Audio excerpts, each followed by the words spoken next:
I hit play. My red sphere is moving up and down. I just animated it. We're mainly talking about rendering out of Maya. I usually have a resolution gate on it this time so I can see. The resolution gate will be the size of my render. Anything in the gray, it's not being rendered. Anything inside is being rendered. I hit the render settings button. I have my render settings. We are not rendering in Maya software. What render are we rendering in? What happens if mental ray, you can't see mental ray here? What would you do next? Load it. How would you load it, Kingsley? Go to window. Window. Refresh setting. Oh, here's got it. Settings and preferences. And then plugin manager. Plugin manager. Right? So that'll pop it up, and then we can turn it on. Here's Maya. Here's V-Ray. Here's Turtle, which isn't loaded. Turtle's another renderer. Like when I used to go to SIGGRAPH conferences, and so one of the biggest things that happened to me when I worked at Manga is Manga sent me to SIGGRAPH. Like I never would have gone to SIGGRAPH, and I was like, SIGGRAPH is awesome, way more awesome than working in a basement in Chicago for these dudes. I think I'll get more into 3D, like computer graphics, and so that's what happened. But it's SIGGRAPH is small segue. SIGGRAPH stood for Special Interest Group in Graphics and was like an internet forum. Like the internet existed before the 90s, but not as the World Wide Web. There'd be chat boards and there'd be like message boards, and you'd be like, if you were into rap music, or if you were into animation, you could get on message boards, but there was fewer and fewer people. Really, most people who were into computers at this time are at colleges and universities. There's not, like, most kids, I would have, like, you'd have, like, your one or two friends that would be into computers that'd be like, I was on this message board last night, blah, blah, blah. But that was not the majority of kids or people. So now everybody's got email and has access to the web. So, enable color management. I've been turning this on by default. Image file format. I turn this to TIFF. Frame animation extension. This is how it's named. You have to flip this for it to be an animation. Otherwise, it's just a single frame. And I choose name.number.extension. There's only 24 frames here, so I need a frame padding of 2. If it went past 100, it'd be a frame padding of 3. 1,000, a frame padding of 4. You get the picture, right? You just keep, every time you add a 0, you add another bit of frame padding. Frame range. I'm going to render this from 1 to 24.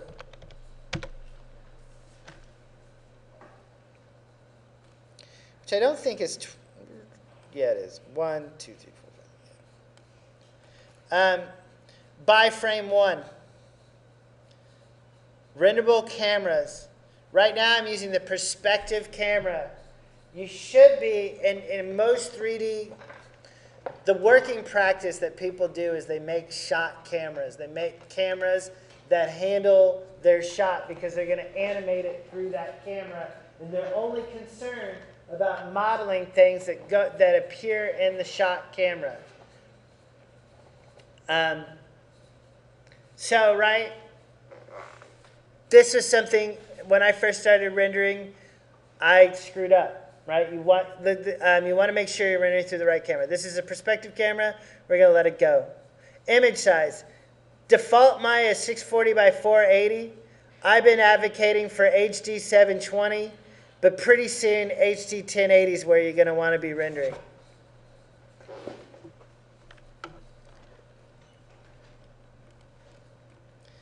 Everyone, and I hit play. Now, we're still in Maya software. I switch it to Mental Ray. Nothing really changed over here. Quality. We know the quality settings that I prefer. The main thing that we need to talk about is motion blur. And right here's motion blur. I turn on full. And motion steps, I think, are the steps it takes before and after the frame. Like between frame 1 and frame 2, there are 100 other possibilities for a frame, right? So if I lately have been doing like 7 by 7, and then I drop the time contrast to even lower. Like when I was doing it earlier, when I wanted it to be perfect, let's just see how it looks right now. So right here, if I render that,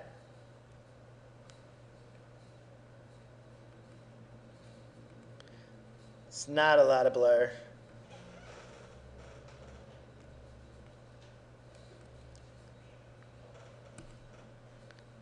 There's the motion blur. So basically, if I'm trying to smooth those shapes, right, that's a pretty, it's a little rough, and I have no anti-aliasing on here. If I turn the anti-aliasing up to like 2.025,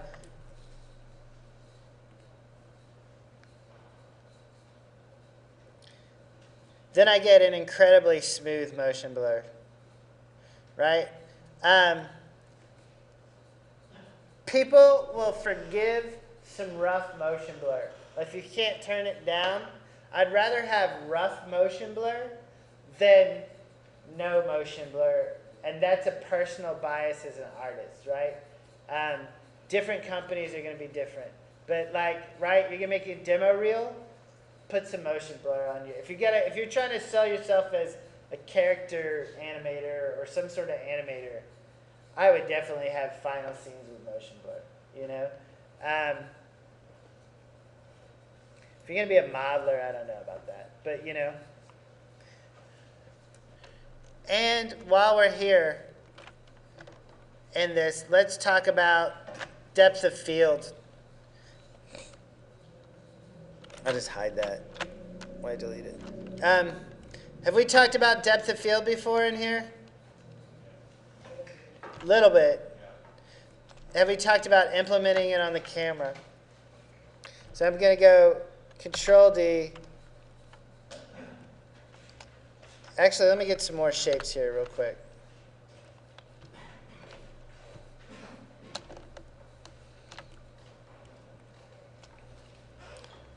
Let's extrude. That didn't work.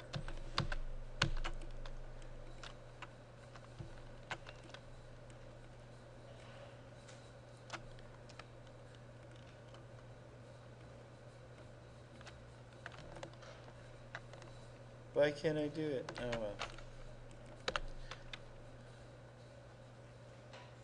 That'll work.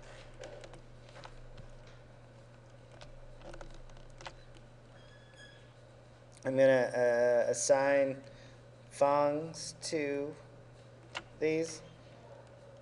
Maybe red.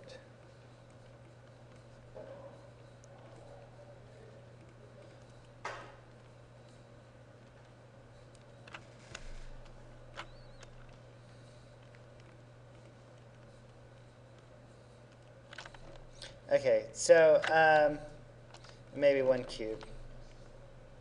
So basically I'm going to take these shapes and I'm just going to put them going down at a long distance and maybe put a plane underneath it so that we have something to look at.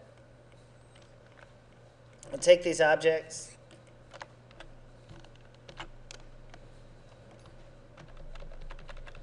Just put them going down.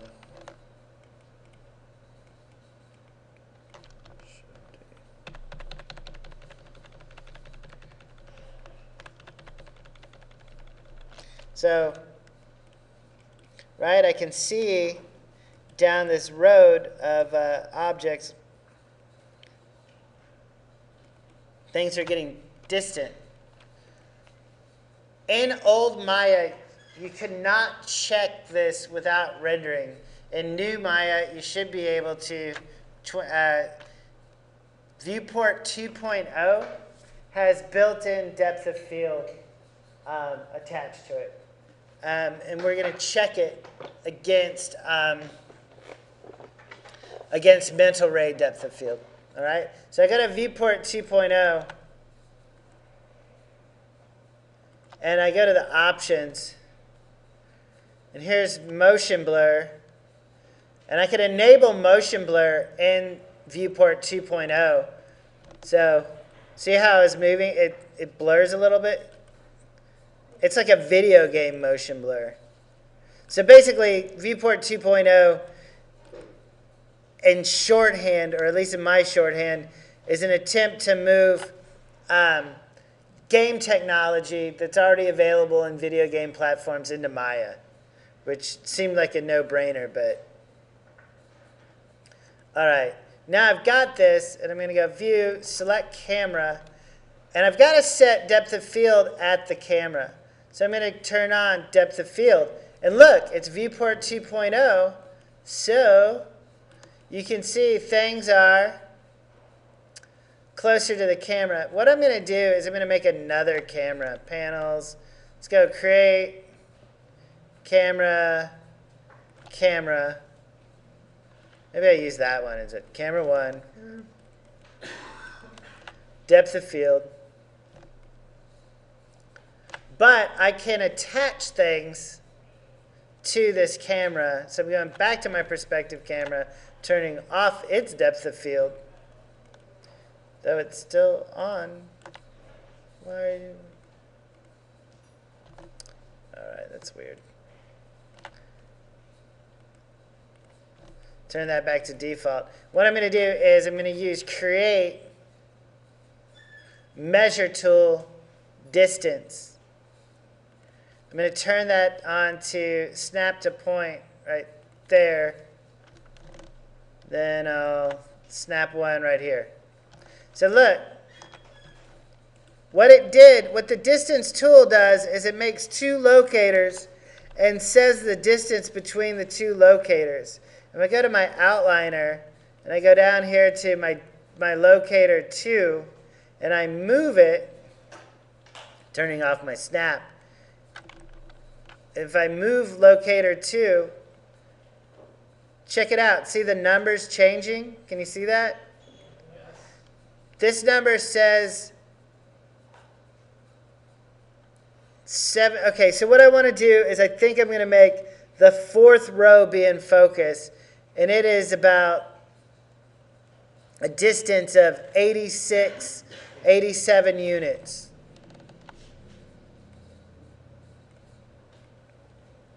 So I'm going to go back to my camera.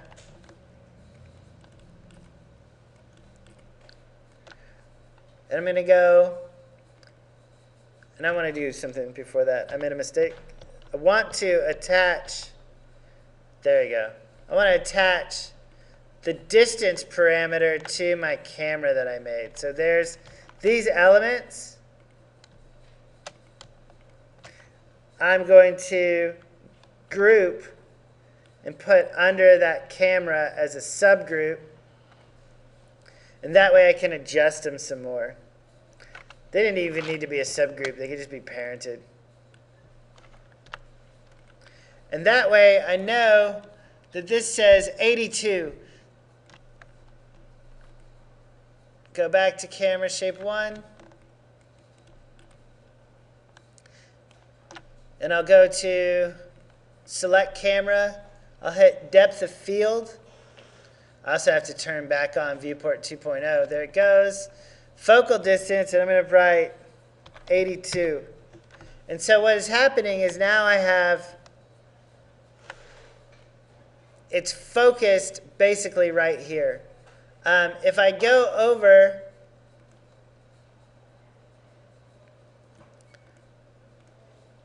see how it renders in mental ray real quick. I'm going to turn off motion blur because I'm not moving.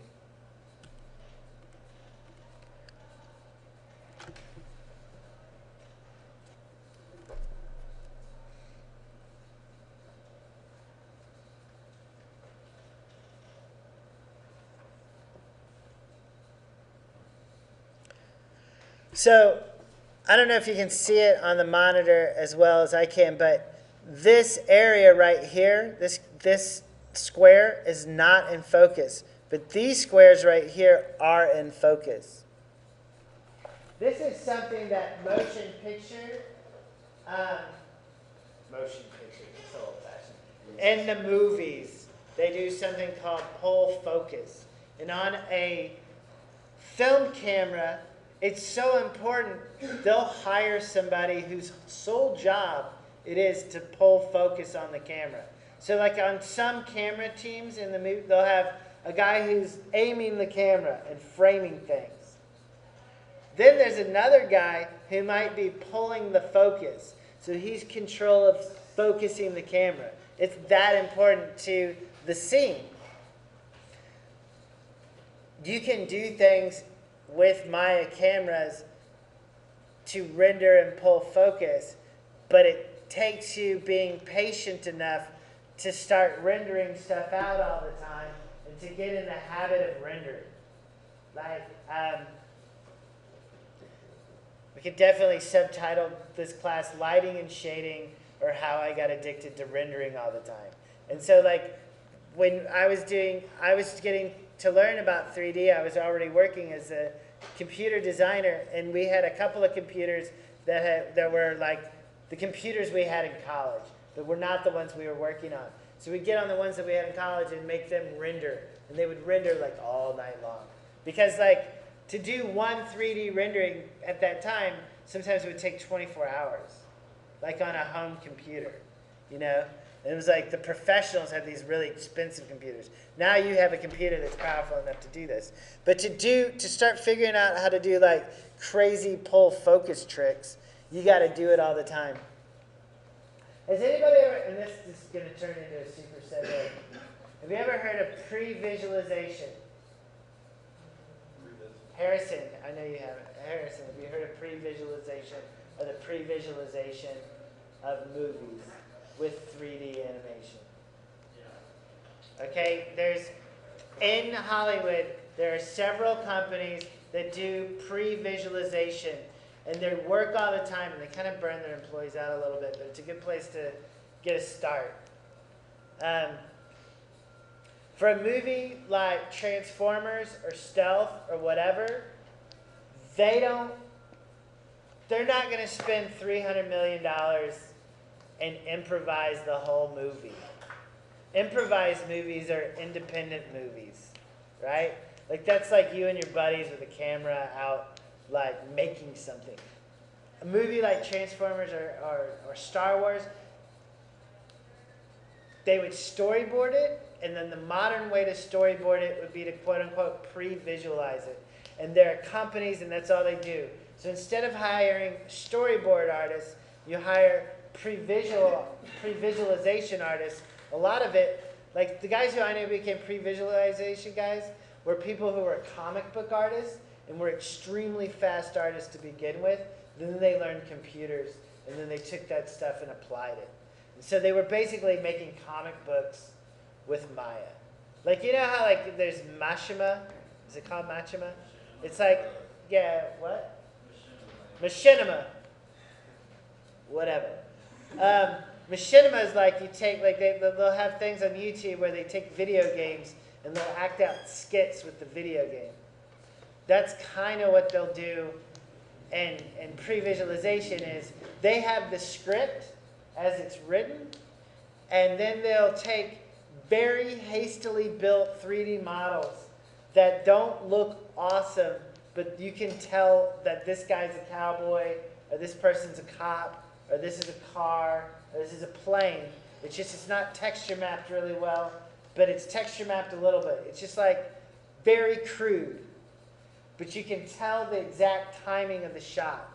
Like when the script says, then the ship goes through a wormhole, they build some little things that kind of look like a wormhole, and then they shove a ship through it, and they render that out very cleanly. That's previs. So then the director gets the previs back, and he's like, hey, yeah, this is looking great. You know what? Scene number A, I don't know. Let's see if we can do this. And so they're working out all their problems with a group of 3D animators and modelers, but they're modeling not to be the most sophisticated modeler. They're not trying. They're just trying, and they're not trying to be the best animator ever. They're trying to get like when you were a kid with like G.I. Joes in the backyard going, like, I'm gonna get you, Cobra Commander, ah! You know, and you're acting out the story in your head. They're doing that, but in a more sophisticated fashion, linking from panel one to another. But there's something where like you don't need the nicest render in the world. You just need to get the character like, oh, don't get me. You know, and then you cut to the next scene. And you cut to the next scene. So you're making simple scenes. And that's what the animators are doing, right? Like animators they start off with thumbnails that they turn into storyboards, that then they turn the storyboard into an animatic. Have you ever seen an animatic? Anybody? No. Thumbs up. So, I don't know if we need to record that, but